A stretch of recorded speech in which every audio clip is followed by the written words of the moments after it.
Okay, so now we're going to go through some adjustments here. So first thing we're going to do is we're going to modify the height. So this is set up as a +2, and some patients can't tolerate, so we're going to take the arch height down a little bit. This is now going to a -2. We're going to take it down one more notch to -4. Then we're going to flip over to the other foot and do the same thing. We're going to take it down on that axis.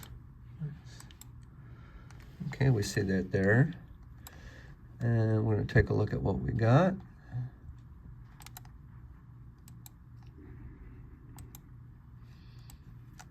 Now, what I notice is some people can't tolerate the height, so sometimes you're better off taking just a little bit more than you think, and you can always build back up. The TPU is somewhat forgiving, but it won't flex down all the way a shell that doesn't have an underbelly would. So in this case, we're going to take it down some. Now we're going to add our varus component, which is going to cant the orthotic so that it's taking it off the inside big toe and arch area. So we're going to add our varus component, do 4 degrees, and we're going to go to the other foot, and we're going to take up the canting. See it better here.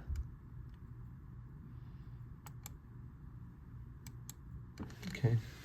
Now we're going to look at the heel height. Sometimes I find that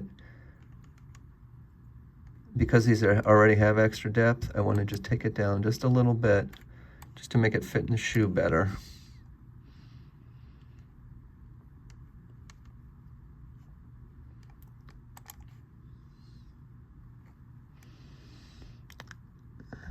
And the last component is we've got to do our forefoot component so that it can take a top cover. So this would be very micro thin, so we want to have a little bit more adherence.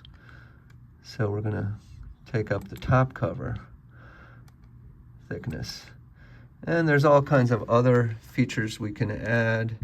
We can add metatarsal pads, different components.